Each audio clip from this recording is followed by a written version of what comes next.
It looks like we have some new documents. Let's take a look.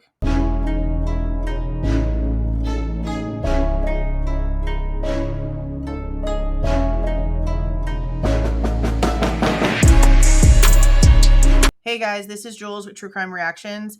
Disclaimer. Everything stated in this video is my opinion and my opinion only. And just like everything else in these cases we discuss here on this channel, everything is alleged. Okay, I'm in the middle of doing a whole bunch of stuff before I end up going live later regarding the new photos that were released from the Idaho State Police.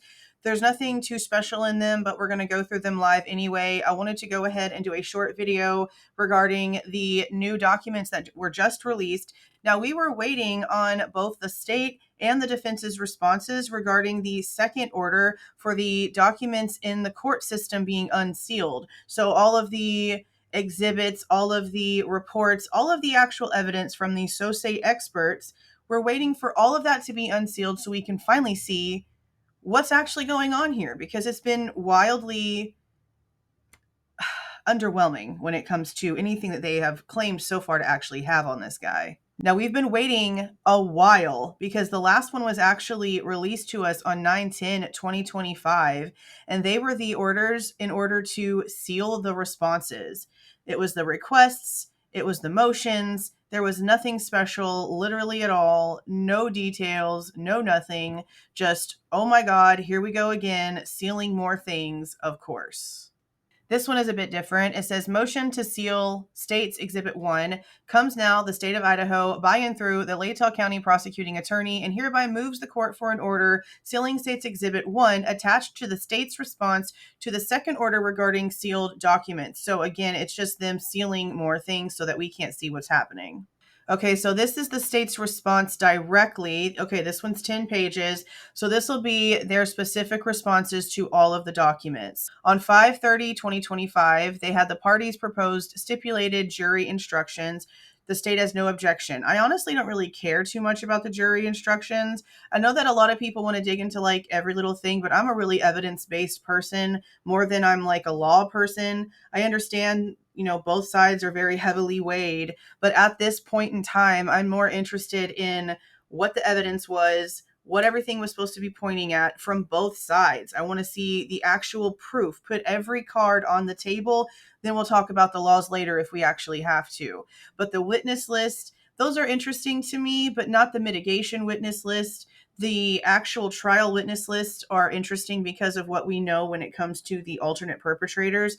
I just would really like to see whatever the evidence was that was put together by the defense to make them actually put these 4 names in there. Because if it's just as circumstantial or just as weak as what they have against Bryan Kohberger, it would be nice to actually see the hypocrisy of it not being let in, especially if, say, maybe one or more of them has an actual DNA sample that's actually been taken from the house. Well, that's going to be just as strong as what they have against Bryan Kohberger, because those people would also have pings in those same areas. It'd be very similar. So I'm just really curious.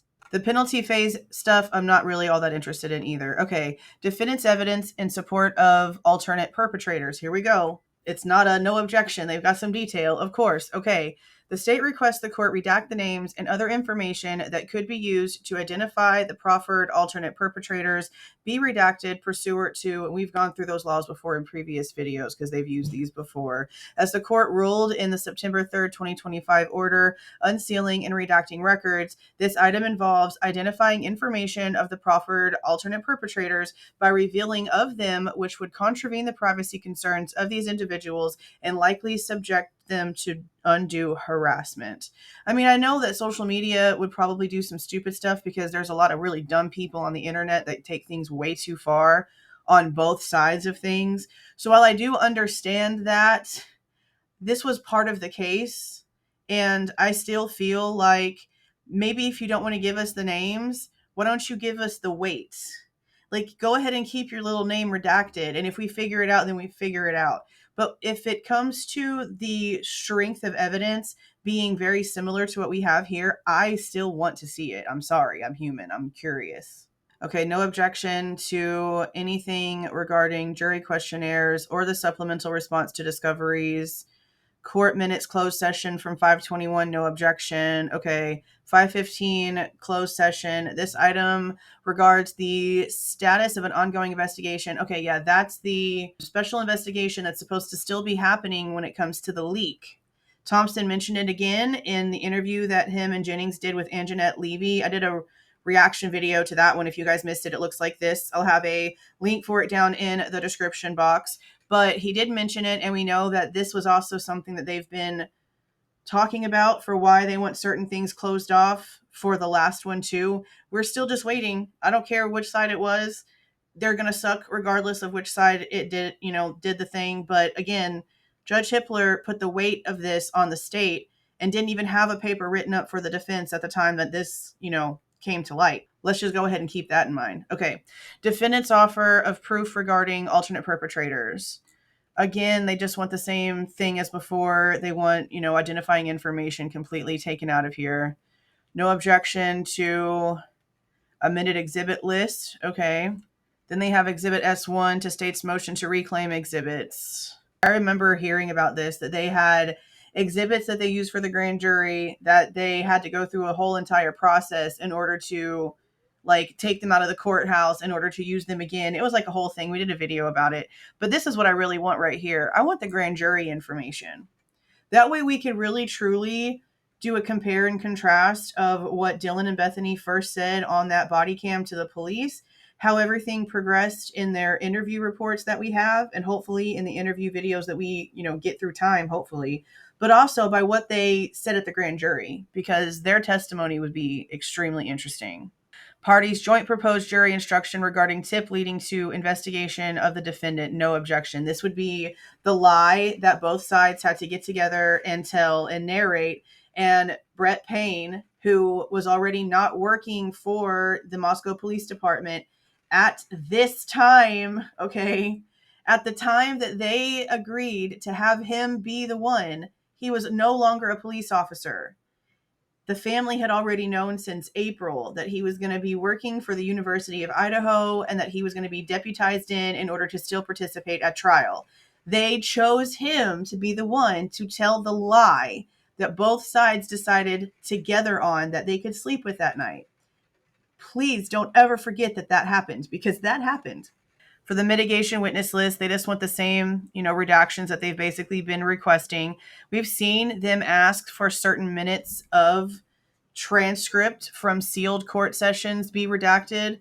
This is regarding mental health diagnosis. Now, we did see some things be mentioned in a document that really led to a lot of speculation on what could have possibly had happened in Bryan Kohberger's past. We don't really have a lot of information, but we do know the way that it was worded. It definitely piqued a lot of people's attention. And right here, it also states that this is going to contain highly intimate facts or statements, the publication of which would be highly objectionable to a reasonable person, regarding records of psychiatric care or treatment, professional counseling records relating to an individual's condition, diagnosis, care, or treatment. So yeah, they are going to be keeping that locked up real tight, it seems like. Now we have stuff for examination of defendant pursuant to the IC 18207 and the extension of time that just goes along with the mental health evaluations that they ended up doing. Then we have Hurwitz and Gage, the declarations in motion for examination that they have no problem with coming out to the public. Now for this extension of time, they want these certain redactions done. That seems like quite a bit, I guess, but okay. So for the defendant's phase 1 or guilt phase witness list, it says no objection to the unsealing of witnesses identified as law enforcement or expert witnesses. The state requests redactions to law enforcement officers' home addresses identified on the attached sealed exhibit 1. The state requests the court redact the names of lay witnesses' names and addresses. Yeah, like their normal redactions. I pretty much just assumed that we were only going to be able to see actual police officers. Now, do remember, though, that there's some police officers that no longer work for any of these departments. So even though they did something, really important in the case, their name is still going to be redacted. We've seen it several times already. Okay, so now we have the state's exhibit list. The state requests redactions to the descriptions for the following exhibit numbers. So there's a lot. but at least they're going to be doing some sort of description of autopsy photographs. So does that mean they're going to actually be able to describe to us what we're supposed to be looking at? Because that's what's been lacking here lately. Physical as evidence of undisclosed named witness. Okay, so this just witnesses information. Okay. The state requests that the above exhibit descriptions include witnesses' names that have not been widely disseminated by the media. Yeah, basically, if you've been talked about as being related to the case already, then there's no reason to redact anything. But if this is somebody that hasn't been discussed and they've had their name kept quiet the whole time, then everything needs to be redacted for their privacy. I sort of understand that, I guess. Now, when it comes to the state's witness list, it says the state incorporates the sealed state's response to court's order. So anything when it comes to this is in the sealed stuff that we can't see. So whatever they're saying about not wanting this to come out, we're not allowed to read it. Go figure. Okay, jury instruction. Defendant's second response to Exhibit S1 to state's first supplemental request, no objection. Okay. Exhibit E to defendant's fifth supplemental response to discovery. The state requests the redaction of the potential lay witness names associated with items B, C, D, F, G, H, I, J, K, and M for this item. That's like pretty much like the whole freaking alphabet. The state incorporates its August 18th, 2025 response to court's order regarding sealed documents. Okay. In balancing the public's access to the information, it is the state's position that for the individuals identified above, the release of these names to the public could subject them to harassment, threats, stalking, and or concerning behaviors. Yeah, I mean, I understand that because I know like internet's like insane. Defendant's fifth supplemental response, no objection. Jury instructions, no objection. Trial brief. I want this so bad. No objection. Jury instructions, I don't really care. Okay. Transfer, yes. Okay. Defendant's response to first supplemental request for discovery, transfer of test materials. I want this information so bad. I want all of this information, especially for the freaking knife sheath. No objection. Okay. AT&T timing advance. No objection. Can we please finally hear from Cy Ray? Please. Please. Exhibit D to defendant's fourth supplemental response. The state requests redactions to the referenced names that have not been widely disseminated. Okay, same thing. If you've been talked about in the media, you can leave your name in here, but if no one knows who you are, no one's talked about you, you haven't done interviews, we're going to protect your information.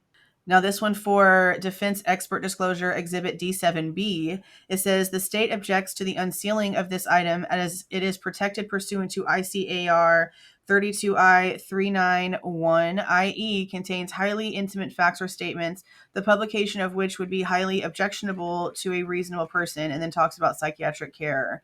Okay, yeah, defense expert. So yeah, the same as before when it comes to his mental health information, they're not going to give it out. And as for the state's first supplemental request for discovery, no objection whatsoever. Now, it looks like the defense sealed all of their response.